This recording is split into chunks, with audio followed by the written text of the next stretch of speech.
Dr. Bizrah, your webinars are provided on a free basis, and your textbook is also available online to the public.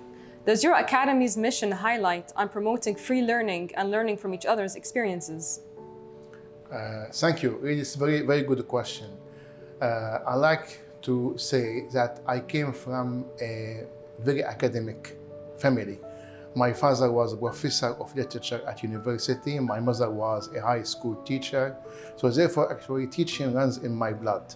When I was at school, I used to involve a lot in presentations and lectures. And after my graduation in medicine, I trained in England for 9 years. So, and all my 9 years training were at university hospitals. I trained at London University hospitals for 2 years, at the Oxford University Hospital, the Radcliffe Infirmary for 2 years, which was one of the best ENT departments in the world.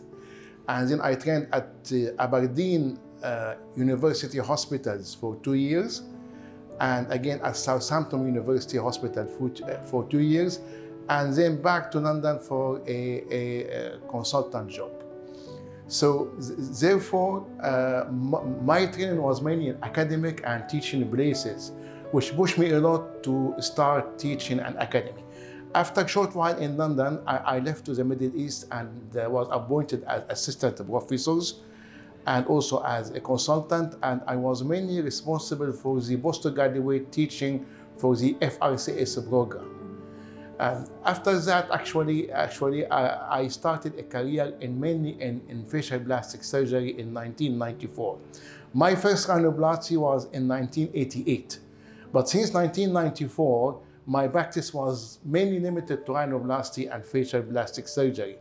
In 2001, I have written my textbook on rhinoplasty and facial plastic surgery, and I have done all this book on my own without any contribution from any other surgeon.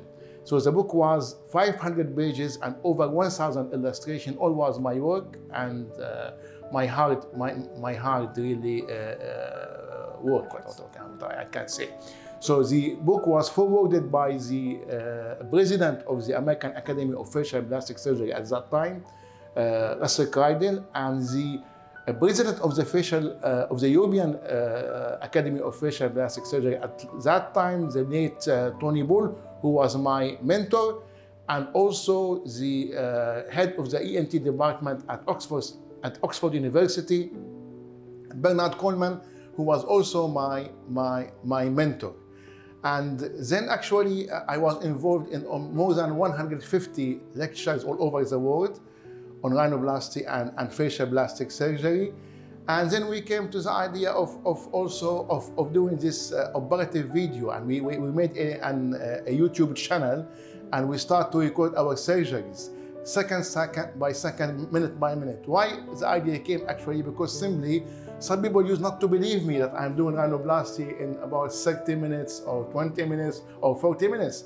So we made this channel and we start to record our operation and doing it second by second without cutting any minute or any second from the video. So the full surgery was there, and for the exact time of surgery, which covered all the aspects of rhinoplasty. I mean, the deviated nose, the sudden nose, the wide nose, the tension nose, the humpy nose, the long nose.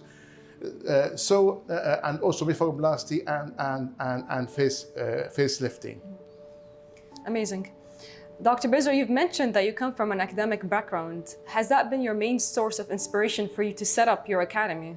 That was, yeah, one of the main causes, but also the other main cause actually was that if now I imagine myself a junior doctor or a junior surgeon and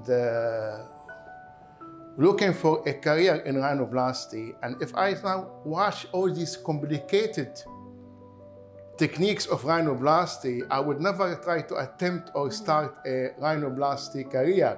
So because actually we do our rhinoplasty in very simple, straightforward procedure, and we are achieving actually an excellent results and more patient satisfaction.